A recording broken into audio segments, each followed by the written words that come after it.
ओम जन्माद्यस्य यतोऽन्वयादितरतश्चार्थेष्वभिज्ञस्वराट् तेने ब्रह्महृदाय आदिकवये मुह्यन्ति यं सूरयः तेजो वारिमृतां यथा विनिमयो यत्र त्रिसर्गो मृषा धाम्ना स्वेन सदा निरस्तकुहकं सत्यं परं धीमहि सृष्टिस्थित्यप्ययेह नियतिदृशितमो बन्धमोक्षाश्च यस्मात् अस्य श्रीब्रह्मरुद्रप्रभृतिसुरनरद्वीषशत्रुत्मकस्य विष्णोर्व्यस्ताः समस्ताः सकलगुणनिधिः सर्वदोषव्यपेतः पूर्णानन्दो व्ययो यो गुरुरपि परमः चिन्तयेतं महान्तम्।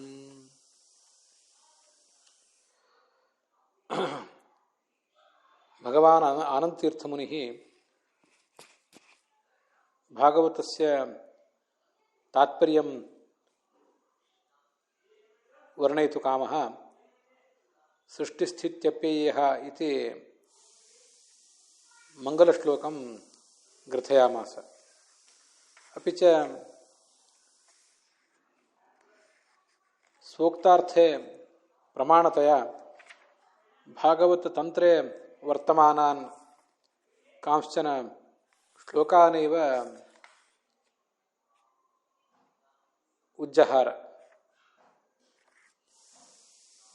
तेभ्यश्च तन्त्रभागवतस्य श्लोकैः कथं भागवतस्य वाक्यानि शब्दाश्च अर्थं ब्रुवन्ति, कम् अर्थं ब्रुवन्ति इत्येतत् सर्वमपि स्पष्टं भवति। ये शब्दाः तन्त्रभागवते दृश्यन्ते तानेव शब्दान् स्वस्य मङ्गलश्लोके आचार्यः उपनिबबन्ध। एवञ्च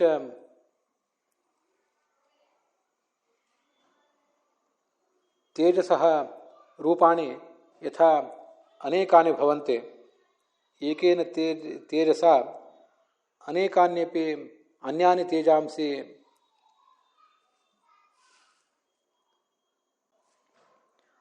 उत्पद्यन्ते। यथा एकेन दीपेन अन्येपि दीपाः देवालयादिषु प्रज्वाल्यन्ते इति सर्वैरपि अनुभूयते एव। एवञ्च भगवान् अपि अनेनैव दृष्टान्तेन स्वस्य मूलरूपेण बहुधा रूपाणि कुरुते। अपि च सूर्यचन्द्रादीनां प्रतिबिम्बानि जलेषु अनेकानि दृश्यन्ते। यद्यपि सूर्यः चन्द्रमाश्च एक एव, तथापि अनेकानि प्रतिबिम्बानि अधिकरणभेदेन, जलस्य अधिकरणभेदेन दृश्यन्ते। तथा एकस्मादेव अस्मात् बिम्बभूतात् परमात्मनः प्रतिबिम्बभूताः अनेके जीवाः अस्मिन् लोके भौतिकान् देहान्, लिङ्गदेहान्, अनिरुद्धदेहान्, भौतिकांश्च देहान् निमित्तीकृत्य उत्पद्यन्ते।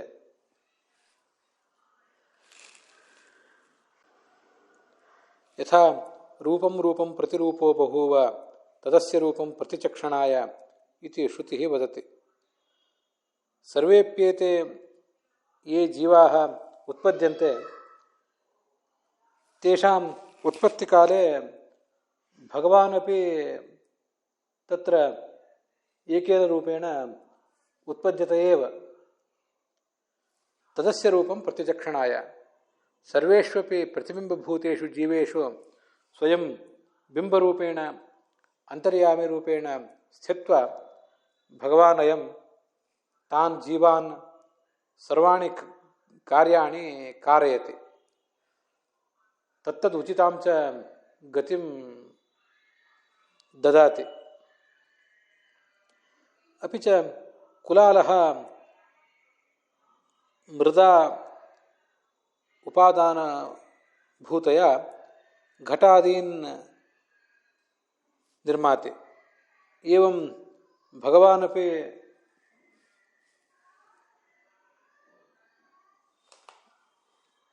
ಪ್ರಕೃತ್ಯ ಉಪಾದಾನಭೂತಯ ಜಡಂ ಜಗತ್ ಪಂಚಮಹಾಭೂತಾದಿಕಂ ನಿರ್ಮಾತೆ ಇತ್ಯೇತೆ ವಿಷಯಾಃ ಅತೀತೆ ದಿವಸೆ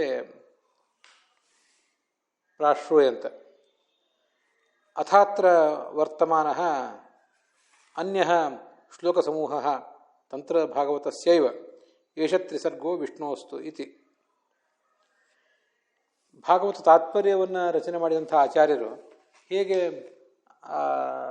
ಭಾಗವತ ತಾತ್ಪರ್ಯವನ್ನು ತಂತ್ರ ಭಾಗವತದ ಅಭಿಪ್ರಾಯಕ್ಕನುಸಾರವಾಗಿ ರಚಿಸಿದ್ದಾರೆ, ತಮ್ಮೆಲ್ಲ ಶಬ್ದಗಳನ್ನು ಪ್ರಯೋಗ ಮಾಡುವಾಗಲೂ ಕೂಡ ಆ ತಂತ್ರ ಭಾಗವತದಿಂದಲೇ ಹೇಗೆ ತಗೊಂಡಿದ್ದಾರೆ ಅನ್ನುವುದನ್ನೆಲ್ಲ ನಾವು ನೋಡ್ತಾ ಇದ್ದೀವಿ.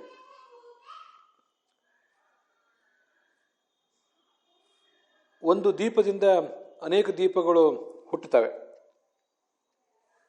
ಅದರಂತೆ ಭಗವಂತ ತನ್ನ ಮೂಲ ರೂಪದಿಂದಲೇ ಅನೇಕ ರೂಪಗಳನ್ನು ಪಡೀತಾನೆ ಅಂತನ್ನೋದನ್ನು ನಾವು ನೋಡಿದ್ದೇವೆ. ಸೂರ್ಯನ ಅಥವಾ ಚಂದ್ರನ ಪ್ರತಿಬಿಂಬ ನೀರಿನಲ್ಲಿ ಬೀಳ್ತದೆ, ಅದನ್ನು ಕೂಡ ನಾವು ನೋಡಿದ್ದೇವೆ.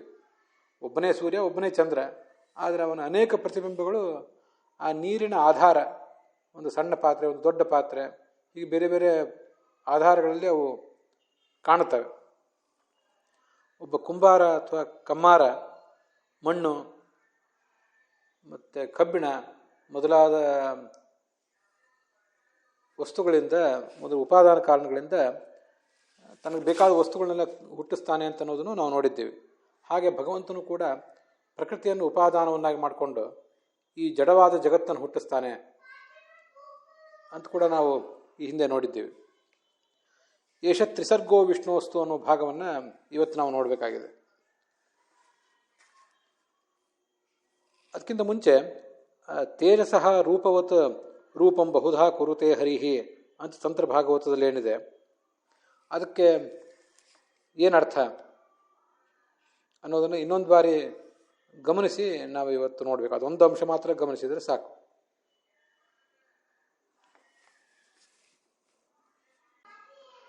ತೇಜೋಭಿಮಾನಿಯಾದಂಥ ದೇವತೆ ತನ್ನ ರೂಪವನ್ನು ಬಹುವಾಗಿ ಮಾಡ್ಕೋತಾನೆ, ಅನೇಕ ರೂಪಗಳನ್ನು ಆತ ತಾಳ್ತಾನೆ. ಹಾಗೇನೆ ಭಗವಂತ ಅನೇಕ ರೂಪಗಳನ್ನು ತಾಳ್ತಾನೆ. ಹೀಗಿದು ಯಾದವಾರ್ಯರ ವ್ಯಾಖ್ಯಾನದಲ್ಲಿರುವಂಥ ಅಂಶ. ಅಭಿಮಾನಿ ದೇವತಾ ಅಪೇಕ್ಷೆಯ ಇದಮಿತಿ ಜ್ಞಾತವ್ಯಂ ಅಂತ.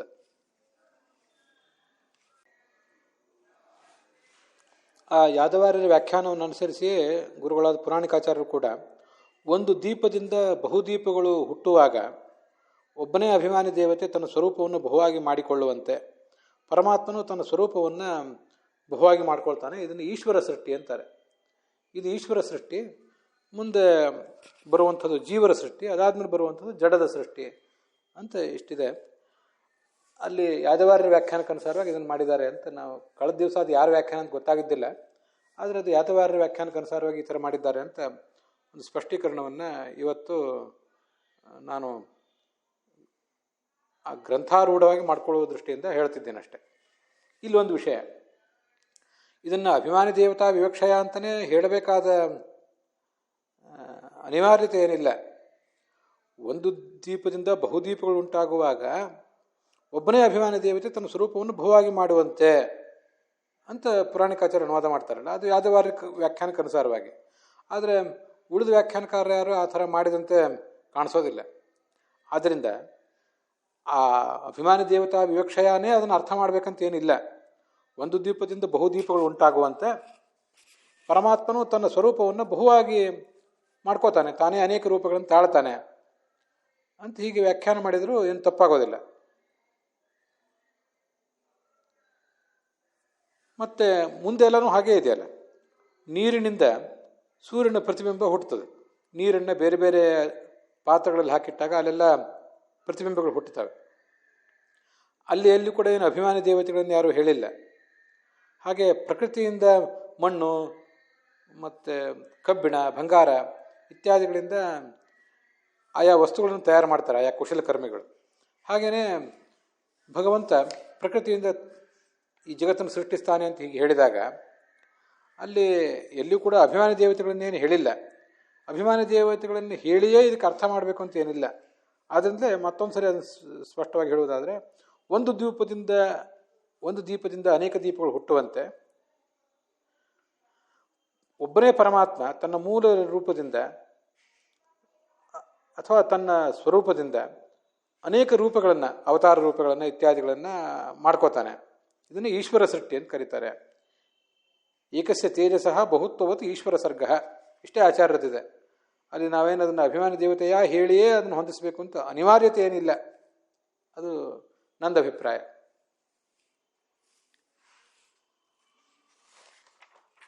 ಏಷ ತ್ರಿಸರ್ಗೋ ವಿಷ್ಣುವಸ್ತು ವೃಥಾ ಲೋಕಸ್ಯ ಚ ವೃಥಾ ಇಂದ್ರಜಾಲ ವಿಧಾಂ ಸೃಷ್ಟಿಂ ಮನ್ಯಂತೆ ಜ್ಞಾನ ದುರ್ಬಲಾಹ. ಆ ಭಾಗವನ್ನು ಇವತ್ತು ನಾವು ನೋಡಬೇಕಾಗಿದೆ. ಈ ಈಶ್ವರನ ಸೃಷ್ಟಿ, ಈಶ್ವರನ ಅನೇಕ ರೂಪಗಳ ಸೃಷ್ಟಿ, ಜೀವರ ಸೃಷ್ಟಿ ಮತ್ತು ಜಡಗಳ ಸೃಷ್ಟಿಗಳೇನಿವೆ, ಇವು ಮೂರು ಕೂಡ ಪರಮಾತ್ಮನಿಗೆ ವ್ಯರ್ಥವೇ. ಆದರೆ ಲೋಕಸ್ಯ ಅವೃಥ, ಲೋಕದ ದೃಷ್ಟಿಯಿಂದ ಇದು ವ್ಯರ್ಥ ಅಲ್ಲ. ಇಂದ್ರಜಾಲ ವಿಧಾಂ ಸೃಷ್ಟಿಂ ಮನ್ಯಂತೆ ಜ್ಞಾನ ದುರ್ಬಲಾಹ.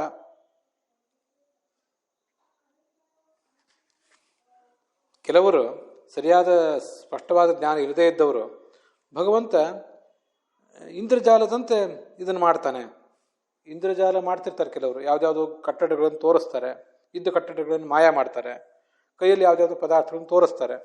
ಹಾಗೆ ಇದು ಕೂಡ ಇಂದ್ರಜಾಲದ ಸೃಷ್ಟಿಯಂತೆ ಇದು ಕೂಡ ಅಂತ ಹೇಳುವವರು ಅಜ್ಞಾನಿಗಳು. ಯಾಕೆಂದರೆ ನಿತ್ಯಂ ನಿರಸ್ತೇಂದ್ರ ಜಾಲೇ ಸ್ವತಃ ಏವ ಕಥಂ ಭವೇತ್. ಯಾರಲ್ಲಿ ಯಾವ ಕಪಟವೂ ಇಲ್ಲ, ಮಾಯೆಯೂ ಇಲ್ಲ, ಅವರು ಅಂಥ ಭಗವಂತ ಇಂಥ ಕಪಟದಿಂದ ಸೃಷ್ಟಿ ಮಾಡಬೇಕಾದ ಅಗತ್ಯ ಏನಿದೆ? ಇಲ್ಲಿ ನಾವು ಗಮನಿಸಬೇಕಾದ ಒಂದು ವಿಷಯ ಇದೆ. ಯಾರಿಗೆ ಸತ್ಯವಾದ ಸೃಷ್ಟಿಯನ್ನು ಮಾಡಲಿಕ್ಕೆ ಬರೋದಿಲ್ವೋ ಅವರು ಕಪಟದ ಸೃಷ್ಟಿಯನ್ನು ಮಾಡ್ತಿರ್ತಾರೆ. ಉದಾಹರಣೆಗೆ ಒಬ್ಬ ಜಾದೂಗಾರ, ಅವನಿಗೆ ಜಾದೂ ಮಾಡುವುದು ಅದೊಂದು ವೃತ್ತಿ.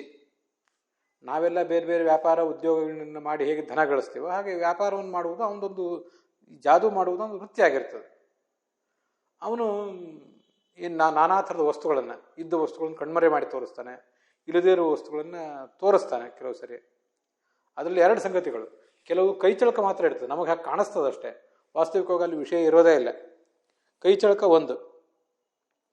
ಇನ್ನೊಂದು ಇಲ್ಲದೇ ಇರುವುದಂಥ ಭ್ರಮೆ ಬರೆಸ್ತಾರೆ. ಅಂಥದ್ದು ಒಂದೇನೋ ಒಂದು ವಿಶಿಷ್ಟವಾದಂಥ ಮಾಂತ್ರಿಕ ಶಕ್ತಿ ಇರ್ತದೆ ಕೆಲವರಿಗೆ ಅಂತ ಕೇಳಿದ್ದೇನೆ. ದುಡ್ಡನ್ನು ತೋರಿಸ್ತಾರೆ, ಕೈಯಲ್ಲಿ ಬಹಳ ಪ್ರಮಾಣದ ದುಡ್ಡು ತೋರಿಸ್ತಾರೆ, ನೋಟುಗಳನ್ನು ತೋರಿಸ್ತಾರೆ. ಇದನ್ನು ಯಾಕೆ ತೋರಿಸ್ತಾರೆ? ಅವರು ಅಥವಾ ಅನೇಕ ಆಹಾರ ಪದಾರ್ಥಗಳನ್ನು ಕೈಯಲ್ಲಿ ತೋರಿಸ್ತಾರೆ. ಹಾಗೆಲ್ಲ ತೋರಿಸುವವರು ಉದ್ದೇಶ ಏನು? ಅವರಿಗೆ ಅದನ್ನು ತೋರಿಸಿ ಜನರ ಮೆಚ್ಚುಗೆ ಗಳಿಸಿ ಆ ಮೂಲಕ ದುಡ್ಡು ಗಳಿಸುವುದು ಅವರ ಉದ್ದೇಶ ಅಷ್ಟೆ. ಒಂದು ವೇಳೆ ಅವರು ಹುಟ್ಟಿಸಿದ ಆಹಾರ ಪದಾರ್ಥಗಳಿಂದ ಅವರ ಹೊಟ್ಟೆ ತುಂಬುವುದಾಗಿದ್ದರೆ, ಅಥವಾ ಅವರು ಗಳಿಸಿದಂಥ ದುಡ್ಡಿನಿಂದಲೇ ಅವರು ಶ್ರೀಮಂತರಾಗುವುದಾಗಿದ್ದರೆ, ಅವ್ರು ನಿಮ್ಮ ಹತ್ರ ಇಲ್ಲಿ ಇಂದ್ರಜಾಲ ತೋರಿಸ್ಲಿಕ್ಕೂ ಕೂಡ ಬರ್ತಿರಲಿಲ್ಲ, ಪ್ರದರ್ಶನಕ್ಕೆ ಅವ್ರು ಬರ್ತಿರ್ಲಿಲ್ಲ. ತಮ್ಮ ಮನೆಯಲ್ಲೇ ಕೂತು ತಾವೇ ದುಡ್ಡುಗಳನ್ನು, ನಾಣ್ಯಗಳನ್ನು ಮತ್ತು ನೋಟುಗಳನ್ನು ಹುಟ್ಟಿಸಿ, ಬಂಗಾರವನ್ನು ಹುಟ್ಟಿಸಿ, ಬೇಕಾದರೆ ಭೂಮಿ ಸಂಪತ್ತು ಮೊದಲಾದವುಗಳನ್ನು ಹುಟ್ಟಿಸಿ, ತನಗೇನೇನು ಬೇಕೋ ಅದನ್ನೆಲ್ಲ ಹುಟ್ಟಿಸ್ತಿದ್ರು. ಏನೇನು ಬೇಕೋ ಮತ್ತು ಅದರಲ್ಲಿ ಯಾವುದು ಸಾಧ್ಯವೋ ಅದನ್ನಷ್ಟು ಅವರೇ ತಾವಾಗಿ ಹುಟ್ಟಿಸಿ ಆ ಎಲ್ಲ ಸೃಷ್ಟಿಯನ್ನು ಉಪಯೋಗ ಮಾಡಿಕೊಂಡು ತಮ್ಮ ಜೀವನವನ್ನು ಅನುಕೂಲಕರವನ್ನಾಗಿ ಮಾಡ್ಕೋತಿದ್ರು. ಆದರೆ ಅದವ್ರಿಗೆ ಮಾಡ್ಕೊಳ್ಳಿಕ್ಕೆ ಸಾಧ್ಯ ಇಲ್ಲ. ಮನೆಯಲ್ಲಿ ಕೂತು ತಾವು ಹುಟ್ಟಿಸಿದ ವಸ್ತುಗಳಿಂದ ಅವರು ಶ್ರೀಮಂತರಾಗೋದು ಸಾಧ್ಯ ಇಲ್ಲ, ಅದವ್ರಿಗೆ ಗೊತ್ತಿದೆ. ಅದಕ್ಕಾಗಿಯೇ ಪರದೆ ವೇದಿಕೆ ಮೇಲೆ ಬಂದು ನಮಗೆ ಆ ವಸ್ತುಗಳನ್ನೆಲ್ಲ ಹುಟ್ಟಿಸಿದಂತೆ ತೋರಿಸಿ ಆ ಮೂಲಕ ನಮ್ಮ ಮೆಚ್ಚುಗೆ ಗಳಿಸಿ ನಮ್ಮಿಂದ ಅವರು ದುಡ್ಡು ತಗೊಳ್ತಾರಷ್ಟೆ. ಹೀಗೆ ಸತ್ಯವಾದ ಸೃಷ್ಟಿಯನ್ನು ಅವರಿಗೆ ಮಾಡ್ಲಿಕ್ಕೆ ಬರೋದಿಲ್ಲ. ಆದ್ದರಿಂದ ಇಂದ್ರಜಾಲದ ಸೃಷ್ಟಿಯನ್ನು ಮಾಡ್ತಿರ್ತಾರೆ. ಯಾರಿಗೆ ಸತ್ಯವಾದ ಸೃಷ್ಟಿಯನ್ನು ಮಾಡಲಿಕ್ಕೆ ಬರ್ತಿರ್ತದೋ, ಆ ಸಾಮರ್ಥ್ಯವೇ ಅವನಿಗಿದೆಯೋ, ಅವನು ಯಾಕೆ ಇಂದ್ರಜಾಲವನ್ನು ಮಾಡಬೇಕು? ಇದು ನಮ್ಮ ಎದುರಿಗಿರುವಂಥ ವಿಷಯ. ಈಗಾಗಲೇ ನಾನು ಹಿಂದೆ ಹೇಳಿದೆ, ಮೃಷಾ ಮತ್ತು ಅಮೃಷ ಅಂತ ಎರಡು ಥರದ ಪದಚ್ಛೇದ ಇದೆ ಅಂತ. ಈ ಭಗವಂತನ ಪಾಲಿಗೆ ಸೃಷ್ಟಿ ವ್ಯರ್ಥ, ಜಗತ್ತಿನ ಪಾಲಿಗೆ ಅದು ವ್ಯರ್ಥವಲ್ಲ, ಅದು ಸಾರ್ಥಕವೇ. ಇನ್ನು ಅಮೃಷ ಅಂತಲೂ ಒಂದು ರೀತಿ ಪದಚ್ಛೇದ. ಅಮೃಷ ಅಂತ ಪದಚ್ಛೇದ ಮಾಡಿದಾಗ ಅಲ್ಲಿ ಮೃಷ ಅಂದರೆ ಸುಳ್ಳು ಅಂತ ಅರ್ಥ, ಅಮೃಷ ಅಂದರೆ ಸತ್ಯವೇ. ಭಗವಂತ ಸೃಷ್ಟಿ ಮಾಡಿದ್ದೇನಿದೆ ಇದು ಸತ್ಯವೇ, ಇದು ಅದು ಯಾವ ದೃಷ್ಟಿಯಿಂದ ಕೂಡ ಸುಳ್ಳಾದಂಥ ಸೃಷ್ಟಿ ಅಲ್ಲ ಅಂತ ಅದರ ತಾತ್ಪರ್ಯ. ಹಿಂದೆ ಮೃಷ ಅಂತ ಏನು ಪದಚ್ಛೇದ ಮಾಡ್ಕೊಂಡಿದ್ವಿ, ಆಗ ಮೃಷ ಅಂದರೆ ವ್ಯರ್ಥ ಅಂತ ಅರ್ಥ. ಸತ್ಯ ಆದರೆ ವ್ಯರ್ಥ, ಪ್ರಯೋಜನ ಏನಿಲ್ಲ ಪರಮಾತ್ಮನಿಗೆ, ಅವನಿಗೆ ಪ್ರಯೋಜನ ಇಲ್ಲ, ಜೀವರಿಗೆ ಪ್ರಯೋಜನ ಇದೆ, ಹೀಗೆ ಅದರ ತಾತ್ಪರ್ಯ. ಈ ಎರಡನೇ ಸಲ ಅಮೃಷ ಅಂತ ಪದಚ್ಛೇದ ಮಾಡಿದಾಗ ಮೃಷ ಅಂದರೆ ಸುಳ್ಳು ಅಂತಲೇ ಅರ್ಥ. ಆದರೆ ನಾವಿಲ್ಲಿ ಹೇಳಬೇಕಾಗಿರುವುದು ಅಮೃಷ, ಎತ್ರ ತ್ರಿಸರ್ಗೋ ಅಮೃಷ, ಭಗವಂತ ಮಾಡಿರುವ ಸೃಷ್ಟಿ ಏನಿದೆ ಇದು ಅಮೃಷ ಅಂತ ಹೇಳಿದಾಗ ಸುಳ್ಳಲ್ಲ, ಇದು ಸತ್ಯವೇ ಅಂತ ಗೊತ್ತಾಗ್ತದೆ. ಅಕ್ಷಮಾಹ ಸತ್ಯ ಸೃಷ್ಟೌ ಹಿ ಮಾಯಾ ಸೃಷ್ಟಿಂ ವಿತನ್ವತೆ. ಯಾರಿಗೆ ಈ ಸತ್ಯ ಸೃಷ್ಟಿಯನ್ನು ಮಾಡಲಿಕ್ಕೆ ಸಾಧ್ಯ ಇಲ್ವೋ ಅವರು ಮಾಯಾ ಸೃಷ್ಟಿಯನ್ನು ಮಾಡ್ತಾರೆ. ಅನಂತ ಅಚಿಂತ್ಯ ವಿಭವ ಕಥಂ ತಾಮೀಹತೆ ಹರಿಹಿ. ಅನಂತ ವೈಭವವುಳ್ಳಂಥ ಭಗವಂತ ಆ ಮಾಯಾ ಸೃಷ್ಟಿಯನ್ನು ಮಾಡಬೇಕು ಅಂತ ಯಾಕೆ ಬಯಸ್ತಾನೆ? ನಿರ್ದುಃಖ ಪೂರ್ಣ ಆನಂದಾತ್ ಯಮಾಹುಹು ಸತ್ಯಂ ಅಚ್ಯುತಂ. ನಿರ್ದುಃಖ ಅಂದರೆ ದೋಷದ ದುಃಖದ ಸ್ಪರ್ಶವಿಲ್ಲದ ಆನಂದ ಸ್ವರೂಪ ಈ ಭಗವಂತ. ಅದರಿಂದ ಅವನು ಯಾಕೆ ಇಂಥ ಒಂದು ಸೃಷ್ಟಿಯನ್ನು ಮಾಡ್ತಾನೆ? ಅವನಿಗೆ ಅಂಥ ಸೃಷ್ಟಿಯನ್ನು ಮಾಡಿದ್ರಿಂದ ಏನು ಉಪಯೋಗ ಇದೆ? ಇಂದ್ರಜಾಲಿಕನಂತೆ ಅವನಿಗೇನು ಹೊಟ್ಟೆ ಹೊರೆಯಬೇಕಾದ ಅಗತ್ಯ ಇಲ್ಲ, ಯಾರದೇ ಮೆಚ್ಚುಗೆ ಗಳಿಸಬೇಕಾದಂಥ ಅಗತ್ಯವೂ ಕೂಡ ಅವನಿಗಿರೋದಿಲ್ಲ. ಅವನಿದನ್ನು ಯಾಕೆ ಮಾಡಬೇಕು? ನಿರ್ದೋಷ ಗುಣಪೂರ್ಣತ್ವ ಪರಂ ಚಾಹು ಜನಾರ್ದನಂ. ಅವನು ಪರನೂ ಆಗಿದ್ದಾನೆ, ಗುಣಪೂರ್ಣನಾದ್ರಿಂದ ಪರ, ಆನಂದ ಸ್ವರೂಪನಾದ್ರಿಂದ ಸತ್ಯ, ಅಚ್ಯುತ, ಯಾವುದೇ ರೀತಿಯಾದ ನಾಶವಿಲ್ಲದವನವನು, ಜನಾರ್ದನಂ. ಮತ್ತು ನಮ್ಮೆಲ್ಲರ ಸಂಸಾರದ ಒತ್ತಡವನ್ನು, ಸಂಸಾರದ ದುಃಖವನ್ನೆಲ್ಲ ನಾಶ ಮಾಡಿ ಅವನು ನಮ್ಮನ್ನು ಮುಕ್ತಿಗೆ ಕರ್ಕೊಂಡು ಹೋಗಬೇಕಾದವನು.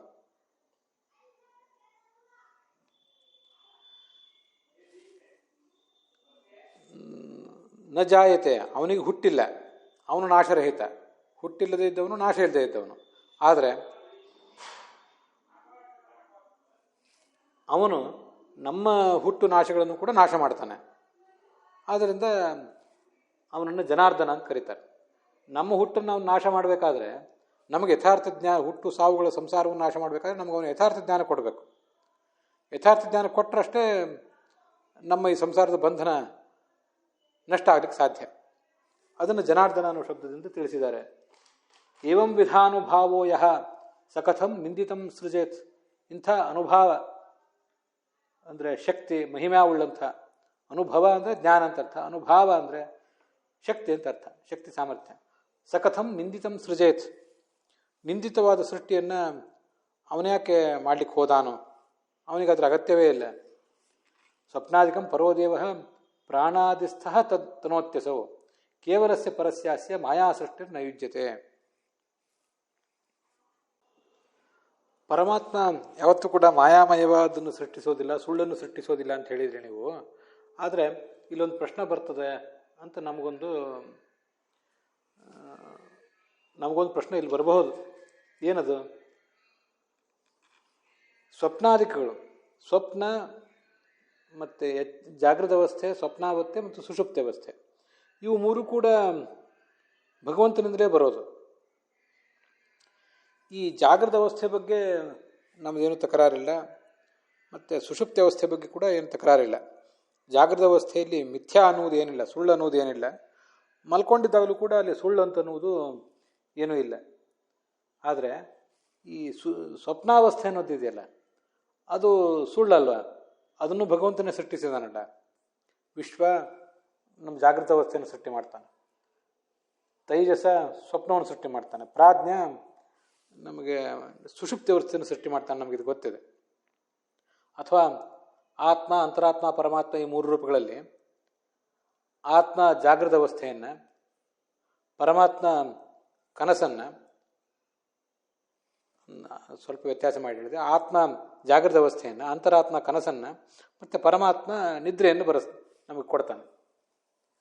ಹೀಗಿರೋದ್ರಿಂದ ಪರಮಾತ್ಮ ನಮಗೆ ಕನಸನ್ನು ಹುಟ್ಟಿಸ್ತಾನೆ. ಕನಸು ಸುಳ್ಳು.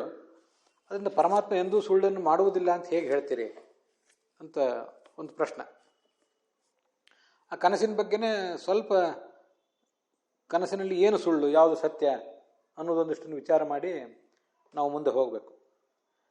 ಕನಸಿನಲ್ಲಿ ನಾವು ಕಂಡದ್ದು ಎಲ್ಲವೂ ಕೂಡ ಸುಳ್ಳಲ್ಲ. ಕನಸಿನಲ್ಲಿ ಯಾವುದೊಂದು ಆನೆಯನ್ನು, ಒಬ್ಬ ವ್ಯಕ್ತಿಯನ್ನು, ಮತ್ತೊಂದಿನ ಜಡ ವಸ್ತುಗಳನ್ನೆಲ್ಲ ಕಾಣ್ತೇವೆ.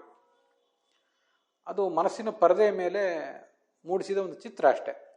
ನಾವು ಈ ಜಗತ್ತಿನಲ್ಲಿ ಒಂದು ಹಾಳೆಯ ಮೇಲೆ, ಒಂದು ಕ್ಯಾನ್ವಾಸಿನ ಮೇಲೆ ಕುಂಚಗಳನ್ನು ತಗೊಂಡು, ಬಣ್ಣಗಳನ್ನು ತಗೊಂಡು ಹೇಗೆ ಒಬ್ಬ ಚಿತ್ರಣ ಮಾಡ್ತಾನೆ, ಹಾಗೆ ಇದು ಕೂಡ ಮನಸ್ಸಿನ ಪರದೆಯ ಮೇಲೆ ಸಂಸ್ಕಾರಗಳನ್ನು ಉಪಯೋಗ ಮಾಡಿಕೊಂಡು ಆಗಿರುವಂಥ ಚಿತ್ರಗಳಷ್ಟೇ ಇವು.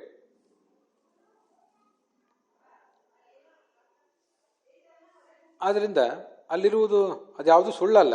ಕಂಡ ಆನೆ, ಕಂಡ ಮನುಷ್ಯ, ಕಂಡ ವಸ್ತುಗಳು, ಊರು, ಅದ್ಯಾವುದು ಕೂಡ ಸುಳ್ಳು ಅಲ್ವೇ ಅಲ್ಲ.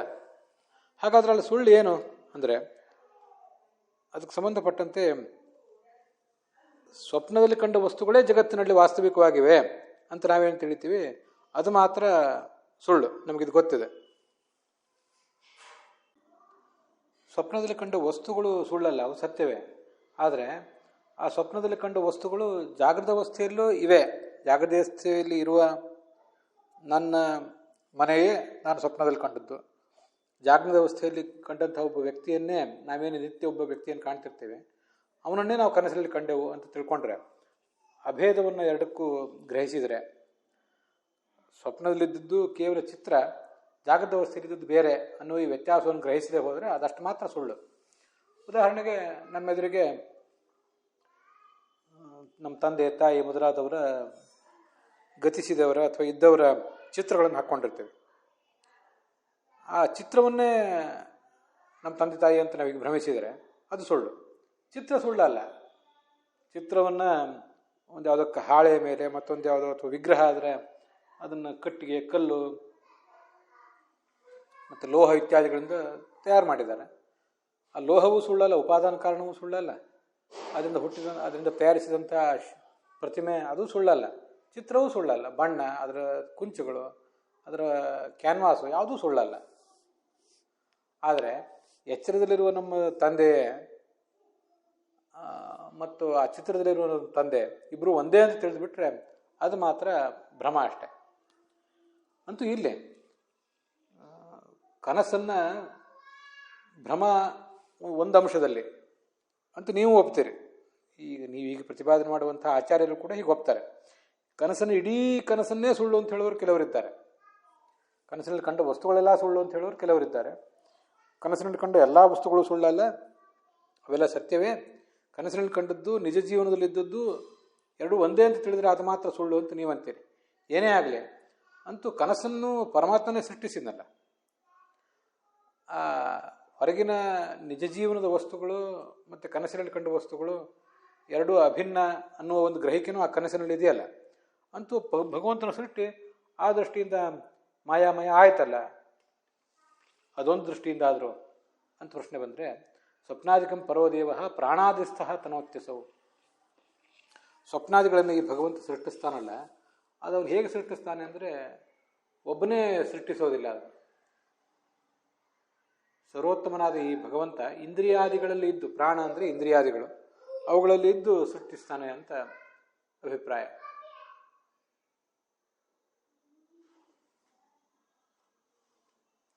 ಮತ್ತು ಸ್ವಪ್ನಾದಿಸ್ಥ ಅಂತ ಹೀಗಿದೆ. ಇನ್ನು ಕೆಲವು ಮಾಯಾಮಯ ಪದಾರ್ಥಗಳಿರ್ತವೆ. ಯಾರೋ ಇಂದ್ರಜಾಲ ಮಾಡುವವನು, ಅವನೊಳಗೂ ಭಗವಂತನೇ ಇದ್ದಾನೆ. ಆ ಇಂದ್ರಜಾಲಕ್ಕಿನ ಮೂಲಕ ಅಂತ ಕೆಲಸಗಳನ್ನು ಮಾಡಿಸ್ತಾನಷ್ಟೆ. ಆದರೆ ಕೆಲವೊಮ್ಮೆ ತಾನು ಒಬ್ಬನೇ ಕೆಲವು ಕೆಲಸಗಳನ್ನು ಮಾಡ್ತಾನಲ್ಲ, ಯಾರ ಸಹಾಯವಿಲ್ಲದೆ, ಅದು ಯಾವತ್ತೂ ಕೂಡ ಭ್ರಮ ಆಗಿರುವುದಿಲ್ಲ, ಅದ್ಯಾವತ್ತೂ ಕೂಡ ಮಿಥ್ಯಾ ಸೃಷ್ಟಿ ಆಗಿರೋದಿಲ್ಲ ಅಂತ ಅದರ ತಾತ್ಪರ್ಯ.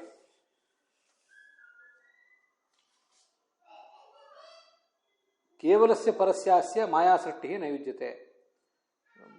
ಪರನಾದ ಸರ್ವೋತ್ತಮನಾದ ಈ ಭಗವಂತನ ಕೇವಲ ಸೃಷ್ಟಿ, ಅವನೊಬ್ಬನೇ ಮಾಡುವಂಥ ಸೃಷ್ಟಿ ಯಾವತ್ತೂ ಕೂಡ ಮಾಯಾಮಯ ಅಲ್ಲ. ಅದಕ್ಕೆ ವ್ಯಾಖ್ಯಾನದಲ್ಲಿ ಸ್ವಪ್ನಾಧಿಕಂ ಅಂತ ಹೀಗೆ ಹೇಳುವಾಗ ಸ್ವಪ್ನ ಶಬ್ದೇನ ಸ್ವಪ್ನ ಜಾಗೃತ್ವಂ ಗೃಹ್ಯತೆ ಅಂತ ಹೇಳಿದ್ದಾರೆ ವ್ಯಾಖ್ಯಾನಕಾರರು. ದೀಪಿಕಾ ಅಂತ ವ್ಯಾಖ್ಯಾನ ಭಾಗವತ ತಾತ್ಪರ್ಯಕ್ಕೆ. ಸ್ವಪ್ನ ಸುಳ್ಳಲ್ಲ, ಸ್ವಪ್ನವೇ ಜಾಗೃತ ಅವಸ್ಥೆ ಅಂತ ನಾವು ತಿಳ್ಕೊಂಡ್ಬಿಟ್ಟಿರ್ತೀವಿ. ನಮ್ಮ ಕನಸು ಬಿದ್ದಷ್ಟು ಹೊತ್ತು ನಾವು ಎಚ್ಚರದಲ್ಲಿದ್ದೇವೆ ಅಂತ ತಿಳ್ಕೊಂಡ್ಬಿಟ್ಟಿರ್ತೀವಿ. ಅದು ಮಾತ್ರ ಸುಳ್ಳಷ್ಟೆ.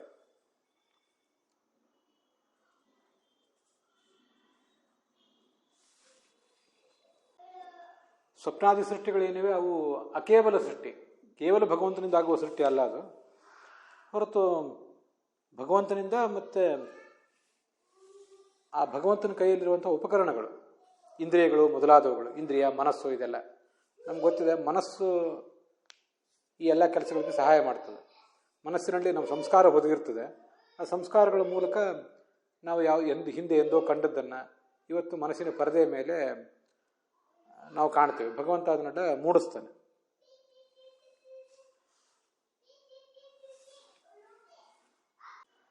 ಇಲ್ಲೊಂದು ಅನುಮಾನ ಪ್ರಯೋಗ ಹೇಳ್ತಾರೆ.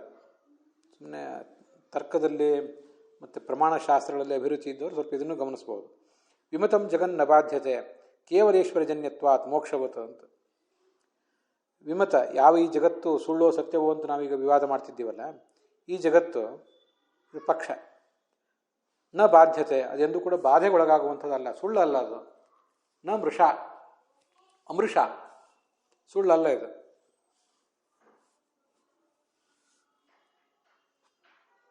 ಯಾಕೆಂದರೆ ಕೇವಲೇಶ್ವರ ಜನ್ಯತ್ವಾತ್, ಕೇವಲ ಭಗವಂತನಿಂದ, ಇನ್ಯಾರ ಅವಲಂಬನವಿಲ್ಲದ ಭಗವಂತನದಿಂದ ಹುಟ್ಟಿದಂಥ ಸೃಷ್ಟಿ ಅದು.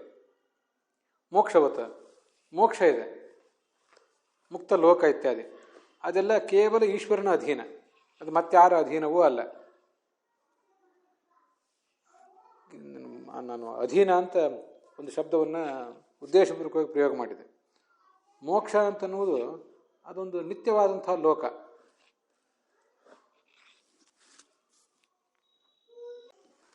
ಲಕ್ಷ್ಮೀ ರೂಪವಾದಂಥ ಲೋಕ ಅದು, ಚಿನ್ಮಯವಾದ ಲೋಕಗಳು ಅಂತ ಹೇಳ್ತಾರೆ. ಅಂತಹ ಮೋಕ್ಷದಲ್ಲಿ ನಮಗೆ ಸಿಗುವಂಥ ಆನಂದಾನುಭವ, ನಮಗೆ ಭಗವಂತ ಒದಗಿಸಿಕೊಡುವಂಥ ಸೃಷ್ಟಿಗಳು ಶುದ್ಧ ಸತ್ವಾತ್ಮಕವಾದ ಸೃಷ್ಟಿಯಲ್ಲಿದೆಯಲ್ಲ. ಶುದ್ಧ ಸತ್ವಾತ್ಮಕವಾದ ಒಂದು ದೇಹವನ್ನು ನಾವು ತಗೊಳ್ತೀವಿ, ಶುದ್ಧ ಸತ್ವಾತ್ಮಕವಾದ ನೀರು, ಶುದ್ಧ ಸತ್ವಾತ್ಮಕವಾದ ಫಲಗಳು ಇತ್ಯಾದಿಗಳನ್ನೆಲ್ಲ ನಾವು ಅಲ್ಲಿ ಸ್ವೀಕಾರ ಮಾಡ್ತೇವೆ. ಶುದ್ಧ ಸತ್ವಾತ್ಮಕವಾದ ಮನೆಗಳು, ಮನೆ ಮಠ ಮೊದಲಾದದ್ದು. ಮುಕ್ತರಾದವರು ಯಾವುದೋ ಒಂದು ಮನೆಯಲ್ಲಿ ವಾಸ ಮಾಡ್ತಾರೆ, ಯಾವುದೋ ಒಂದು ವಿಮಾನದಲ್ಲಿ ಸಂಚಾರ ಮಾಡ್ತಾರೆ, ಅವೆಲ್ಲ ಶುದ್ಧ ಸತ್ವಾತ್ಮಕವಾದದ್ದು. ಭಗವಂತ ಅದನ್ನು ತಾನೊಬ್ಬನೇ ಮಾಡಿರೋದು, ಇನ್ಯಾರೊಬ್ಬರ ಅವಲಂಬನವಿಲ್ಲದೆ ಅಂತ ಅದರ ತಾತ್ಪರ್ಯ. ನಾವು ಮುಕ್ತಿಯಲ್ಲಿ ಅನುಭವಿಸುವುದು ಎರಡನ್ನ. ಒಂದು ಲಕ್ಷ್ಮಿಯ ಸ್ವರೂಪವೇ ಆದಂತಹ, ಲಕ್ಷ್ಮಿಯ ಸ್ವರೂಪದಿಂದ ಅಭಿನ್ನವಾದಂತಹ ವಸ್ತುಗಳನ್ನು ಅವನು ನಾವಲ್ಲಿ ನೋಡ್ತೇವೆ. ಇನ್ನೊಂದು ಶುದ್ಧ ಸತ್ವದಿಂದ ಹುಟ್ಟಿದಂಥ ವಸ್ತುಗಳನ್ನು ನೋಡ್ತೇವೆ. ಸತ್ವ ರಜಸ್ಸು ತಮಸ್ಸುಗಳಿಂದ ಹುಟ್ಟಿದ ಮೂರೂ ಗುಣಗಳಿಂದ ಹುಟ್ಟಿದಂಥ ವಸ್ತುಗಳನ್ನು ನಾವು ಮುಕ್ತಿಯಲ್ಲಿ ಯಾವುದನ್ನು ಕೂಡ ನೋಡೋದಿಲ್ಲ. ಆದ್ದರಿಂದ ಮೋಕ್ಷ ಹೇಗೆ ಕೇವಲ ಈಶ್ವರನಿಂದ ಜನ್ಯ, ಬೇರೆಯಿಂದ ಜನ್ಯ ಅಲ್ಲ ಅದು. ಆದ್ದರಿಂದ ಅದು ಸತ್ಯ. ಅದಕ್ಕೆಂದಕ್ಕೂ ಮೋಕ್ಷದಲ್ಲಿ ನಮಗಾದ ದರ್ಶನ ಅನುಭವ ಎಂದೂ ಕೂಡ ಮುಂದೆ ಬಾಧಕ್ಕೊಳಗಾಗೋದಿಲ್ಲ. ಇದ್ಯಾವುದೋ ಸುಳ್ಳೇ ನನಗೆ ಕಾಣಿಸಿತು, ವಾಸ್ತವಿಕವಾಗಿ ಇದು ಇರಲಿಲ್ಲ ಅಂತ ಕೆಲವು ವರ್ಷ ಆದಮೇಲೆ, ಕೆಲವು ತಿಂಗಳಾದಮೇಲೆ, ಒಂದು ಕೋಟಿಗಟ್ಟಲೆ ಕಲ್ಪಗಟ್ಟಲೆ ವರ್ಷ ಆದರೂ ಕೂಡ ಮುಕ್ತಿಯಲ್ಲಿ ಕಂಡದ್ದೆಂದೂ ಬಾಧೆಗೊಳಗಾಗೋದಿಲ್ಲ. ಅನಂತ ಕಾಲಕ್ಕೂ ಅದು ಸತ್ಯವೇ ಆಗಿರ್ತದೆ. ಹಾಗೆ ಈ ಜಗತ್ತು ಕೂಡ ಪರಮಾತ್ಮ ಮೊದಲು ಇದನ್ನು ಸೃಷ್ಟಿಸಿದ್ದಾನೆ. ಅದು ಕೇವಲೇಶ್ವರ ಜ ಅಂದರೆ ಹುಟ್ಟಿದ್ದು. ಆದ್ದರಿಂದ ಇದು ಎಂದೂ ಬಾಧ್ಯ ಅಲ್ಲ. ಸ್ವಪ್ನ ಬಾಧ್ಯ ಆಗ್ತದೆ. ಸ್ವಪ್ನ ಬೀಳುವ ತನಕವೂ ಏನೇನನ್ನು ತಿಳ್ಕೊಂಡಿರ್ತೇವೆ. ಎದ್ದ ಮೇಲೆ ಇಲ್ಲಿವರೆಗೆ ಬಿದ್ದಿದ್ದೆಲ್ಲ ಕೇವಲ ಕನಸು. ಕನಸಿನಲ್ಲಿ ದುಃಖ ಆಗಿದ್ದರೆ ಸದ್ಯ ನಾನು ಪಾರಾದೆ, ಅನೇಕ ದುಃಖಗಳನ್ನು ಅನುಭವಿಸಬೇಕಾಗಿತ್ತು, ಅದೆಲ್ಲ ಎಚ್ಚರದಲ್ಲಿಯೂ ಅಂತ ಕನಸು ನನಗೆ ಎಚ್ಚರದಲ್ಲಿಯೂ ಕೂಡ ಅದು ಸತ್ಯವೇನು ಅಂತ ತಿಳ್ಕೊಂಡ್ಬಿಟ್ಟಿದ್ದೆ. ಉದಾಹರಣೆಗೆ ಒಂದು ದೊಡ್ಡ ಪ್ರಮಾಣದ ಧನನಾಶ ಆಯಿತು ಕನಸಿನಲ್ಲಿ, ಅವಾಗ ಅವನಿಗೆ ದುಃಖ ಆಯಿತು. ಎಚ್ಚರ ಆದ ಕೂಡಲೇ ಸದ್ಯ ಇದು ಎಚ್ಚರ, ನನಗೆ ಎಚ್ಚರ ಈಗ ಬಂದಿದೆ, ಈಗ ನನಗೆ ಯಾವುದೇ ಧನದ ನಾಶ ಆಗಿಲ್ಲ. ಕನಸಿನಲ್ಲಿದ್ದಾಗ ಆಗಿತ್ತು, ಕನಸೇ, ಅದು ಎಚ್ಚರ ಅಲ್ಲ, ಅಂತೂ ಪಾರಾದೆ ಅಂತ ಅನ್ಕೋತಾನೆ. ಹೀಗೊಂದು ಬಾಧೆ ಇದೆ ಕನಸಿಗೆ. ಆದರೆ ಜಗತ್ತಿಗೆ ಮಾತ್ರ ಯಾವುದೇ ರೀತಿಯಾದ ಬಾಧೆ ಇಲ್ಲ. ಆದ್ದರಿಂದ ಅದು ಬಾಧೆ ಇಲ್ಲ. ಯಾಕೆಂದರೆ ಕೇವಲ ಭಗವಂತನಿಂದ ಹುಟ್ಟಿರುವುದರಿಂದ. ಅದನ್ನೇ ಭಾಗವತ ತಾತ್ಪರ್ಯದ ಈ ಶ್ಲೋಕದಲ್ಲಿ ಹೇಳ್ತಾ ಇದ್ದಾರೆ. ಕೇವಲಸ್ಯ ಪರಸ್ಯಾಸ್ಯ ಮಾಯಾ ಸೃಷ್ಟಿ ನೈಯುಜ್ಯತೆ. ಭಗವಂತ ತಾನೊಬ್ಬನೇ ಮಾಡುವ ಸೃಷ್ಟಿಯನ್ನು ಯಾವತ್ತೂ ಕೂಡ ಮಾಯಾ ಸೃಷ್ಟಿಯನ್ನು ಮಾಡುವುದೂ ಇಲ್ಲ, ಮಾಡಬೇಕಾದ ಅಗತ್ಯವೂ ಇಲ್ಲ. ಇನ್ನಿತರ ದೇವತೆಗಳು, ಇನ್ನಿತರ ಉಪಕರಣಗಳು ಇತ್ಯಾದಿಗಳನ್ನು ಬಯಸಿ ಮಾಡಿದರೆ, ಅದರ ಅವಲಂಬನೆ ತೊಗೊಂಡು ಮಾಡಿದರೆ ಅದು ಮಾಯಾ ಸೃಷ್ಟಿ ಆಗ್ತದೆ. ಇಲ್ಲಿ ಈ ಜಡವಾದ ಸೃಷ್ಟಿಯನ್ನು ಕೂಡ, ಇಲ್ಲೊಂದು ಪ್ರಶ್ನೆ ನಮಗೆ ಕೇಳುವವರಿಗೆ ಪ್ರಶ್ನೆ ಬರಬಹುದು. ಜಡ ಸೃಷ್ಟಿಯನ್ನು ಮಹತ್ತತ್ವ, ಅಹಂಕಾರ ತತ್ವ, ಪಂಚತನ್ಮಾತ್ರಗಳು, ಪಂಚಮಹಾಭೂತಗಳು, ಸ್ಥೂಲವಾದ ಜಗತ್ತಿನ ಸೃಷ್ಟಿ, ನಮ್ಮ ದೇಹ, ನಾವು ತಿನ್ನುವ ಆಹಾರ, ಉಡುವ ಬಟ್ಟೆ, ಇವತ್ತು ಸ್ಥೂಲವಾದ ಪ್ರಪಂಚ, ಇವೆಲ್ಲವನ್ನು ಕೂಡ ಅವನು ಪ್ರಕೃತಿಯ ಅವಲಂಬನೆಯಿಂದ ಮಾಡ್ತಾನಲ್ಲ. ಅದನ್ನು ನಾವೀಗ ನೋಡಿದ್ದೀವಲ್ಲ. ಅವಲಂಬನ ಅಂದರೆ ಪ್ರಕೃತಿಯನ್ನು ಉಪಾದಾನವನ್ನಾಗಿ ಮಾಡ್ಕೊಂಡು ಮಾಡ್ತಾನೆ. ನಾವು ಅದನ್ನ ಈಗಾಗಲೇ ನೋಡಿದ್ದೇವೆ. ಕೇವಲ ಭಗವಂತ ತಾನು ಒಬ್ಬನೇ ಮಾಡುವುದೇನೂ ಅಲ್ಲ, ಅದು ಪ್ರಕೃತಿಯ ಮೂಲಕ ಮಾಡೋದು. ವಿಷ್ಣುನೈವಂ ಪ್ರಕೃತಿಯೈವ, ಪ್ರಕೃತಿಯ ಮೂಲಕ ಮಾಡುವುದಾದ್ದರಿಂದ ಇದು ಕೂಡ ಒಂದು ವೇಳೆ ಮಿಥ್ಯೆ ಆಗಬಹುದಲ್ಲ. ಭಗವಂತ ಒಬ್ಬನೇ ಮಾಡಿದರೆ ಅದು ಮಿಥ್ಯೆ ಆಗ್ತಿರ್ಲಿಲ್ಲ. ಪ್ರಕೃತಿಯ ಉಪಾದಾನವನ್ನು ಇಟ್ಕೊಂಡು ಮಾಡಿದ್ರಿಂದ ಅದು ಮಿಥ್ಯೆ ಆಗಬಹುದಲ್ಲ ಈ ಜಗತ್ತು ಅಂತ ನಮಗೊಂದು ಪ್ರಶ್ನೆ ಬರಬಹುದು. ಯಾಕಂದರೆ ಇಲ್ಲಿವರೆಗೆ ನಾವು ಹಾಗೆ ಪ್ರತಿಪಾದನೆ ಮಾಡಿದ್ವಿ. ಪ್ರಾಣಾದಿಸ್ಥ ತನೋತ್ಯಸವು, ಪ್ರಾಣಾದಿಗಳಲ್ಲಿ ಇದ್ದು, ಪ್ರಾಣ ಅಂದ್ರೆ ಏನು? ಇಂದ್ರಿಯಗಳು ಅಂತ ಕೆಲವರು ವ್ಯಾಖ್ಯಾನ ಮಾಡಿದ್ದಾರೆ. ಇನ್ನು ಕೆಲವರು ಪ್ರಾಣಾದಿ ಇತ್ಯಾದಿನ ಆದಿಪದೇನ ಅಪಾನಾದಿಕಂ ಮುಖ್ಯ ಪ್ರಾಣ ರೂಪಂ ಗ್ರಾಹ್ಯಂ. ಪ್ರಾಣ, ಅಪಾನ, ವ್ಯಾನ, ಉದಾನ, ಸಮಾನ ಅಂತ ಮುಖ್ಯ ಪ್ರಾಣನ 5 ರೂಪಗಳೇನಿವೆ, ಆ 5 ರೂಪಗಳುಳ್ಳಂತಹ ಮುಖ್ಯ ಪ್ರಾಣನಲ್ಲಿದ್ದು ಅವನು ಸೃಷ್ಟಿ ಮಾಡ್ತಾನೆ ಅಂತ ಹೀಗೆ ವ್ಯಾಖ್ಯಾನ ಇದೆ. ಇನ್ನು ಕೆಲವು ಕಡೆ ಆ ಇಂದ್ರಿಯಗಳಲ್ಲಿದ್ದು, ಮನಸ್ಸೆಂಬ ಇಂದ್ರಿಯದಲ್ಲಿದ್ದು ವ್ಯಾಖ್ಯಾನ ಅವನು ಈ ಕನಸನ್ನು ಸೃಷ್ಟಿಸಿದ್ದಾನೆ ಅಂತ ವ್ಯಾಖ್ಯಾನ ಇದೆ.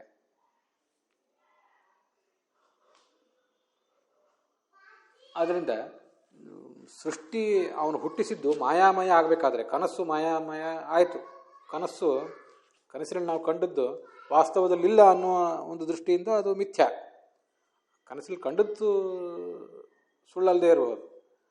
ಕನಸಿನಲ್ಲಿ ಕಂಡದ್ದೇ ವಾಸ್ತವ ಅನ್ನೋದೊಂದು ಮಾಯ ಇದೆಯಲ್ಲ, ಅದು ಹೇಗೆ ಮಾಯಾಮಯ ಆಯಿತು ಅಂದರೆ ಭಗವಂತ ತಾನೊಬ್ಬನೇ ಮಾಡಿಲ್ಲ. ಪ್ರಾಣ ಅಂದರೆ ಮುಖ್ಯ ಪ್ರಾಣ ಮೊದಲಾದವರಲ್ಲಿ ಇದ್ದು ಮಾಡಿದ್ದಾನೆ. ಆದ್ದರಿಂದ ಅದು ಮಿಥ್ಯ.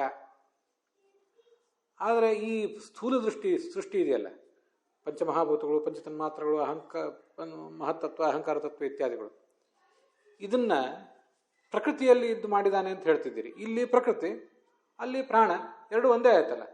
ಅಂತೂ ಕೇವಲ ಸೃಷ್ಟಿ ಏನಾಗಲಿಲ್ಲ ಇದು. ಎರಡೂ ಕೂಡ ಇನ್ನೊಬ್ಬರನ್ನ ತಗೊಂಡೇ ಮಾಡಿದ ಸೃಷ್ಟಿ ಆಯಿತು. ಇನ್ನೊಬ್ಬರನ್ನ ತಗೊಳ್ಳುವುದು ಅವನಿಗೆ ಅನಿವಾರ್ಯ ಏನು ಅಲ್ಲದೆ ಇರಬಹುದು, ಸರ್ವಶಕ್ತ ಇರಬಹುದು. ಸರ್ವಶಕ್ತ ಆದರೂ ಕೂಡ ಪ್ರಕೃತಿಯನ್ನು ತಗೊಂಡು ಸ್ಥೂಲ ಜಡವಾದ ಜಗತ್ತನ್ನು ಸೃಷ್ಟಿಸಿದ್ದಾನೆ. ಸರ್ವಶಕ್ತನಾದರೂ ಕೂಡ ಮುಖ್ಯ ಪ್ರಾಣನ ರೂಪಗಳು, ಮುಖ್ಯ ಪ್ರಾಣನ ಅವನನ್ನು ಅಂಗವನ್ನಾಗಿ ಮಾಡಿಕೊಂಡು ಮನಸ್ಸಿಗೂ ಕೂಡ ಮುಖ್ಯ ಪ್ರಾಣನೇ ಮುಖ್ಯವಾಗಿ ಅಭಿಮಾನಿ, ಆ ಮನಸ್ಸನ್ನು ತಗೊಂಡು ಈ ಸೃಷ್ಟಿ ಮಾಡಿದ್ದಾನೆ ಅಂತ ಹೇಳ್ತೀರಿ. ಅಂತೂ ಕನಸು ಕೇವಲ ಸೃಷ್ಟಿ ಅಲ್ಲ, ಮತ್ತು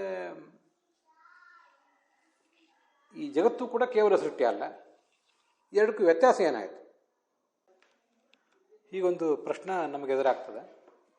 ಅದಕ್ಕೆ ಸರಳವಾದ ಉತ್ತರವನ್ನು ಈಗ ಹೇಳ್ತೀನಿ, ಮತ್ತು ಅದು ಮುಂದೆ ಅದನ್ನು ವಿವರಿಸ್ತೇನೆ. ಪ್ರಕೃತಿ ಅಂತನ್ನುವುದು ಪರಮಾತ್ಮನ ಮೂಲ ಉಪಾದಾನ, ಪರಮಾತ್ಮನ ಕೈಯಲ್ಲಿರುವಂತಹ ಪ್ರಥಮ ಬೇಸಿಕ್ ಮೂಲ ಉಪಾದಾನ ಅದು.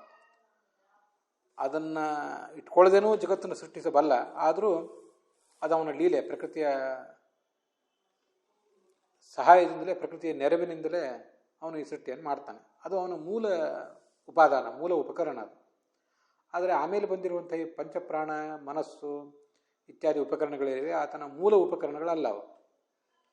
ಆದ್ದರಿಂದ ತನ್ನ ಮೂಲ ಉಪಾದಾನ ಕಾರಣ, ಮೂಲ ಅಂಗ ಅಂತ ಕರೆಸ್ಕೊಂಡಿರುವ ಪ್ರಕೃತಿಯಿಂದ ಮಾಡುವ ಸೃಷ್ಟಿ ಅದು ಅವನೇ ಮಾಡಿದಂತನೇ ಅದು. ಯಾಕೆಂದರೆ ಅದರ ಅಭಿಮಾನಿನಿ ದೇವತೆ ಆದ ಲಕ್ಷ್ಮೀದೇವಿ ಇದ್ದಾಳಲ್ಲ, ಅವಳು ಆತನಿಗೆ ಅತ್ಯಂತ ಅಂತರಂಗಳು.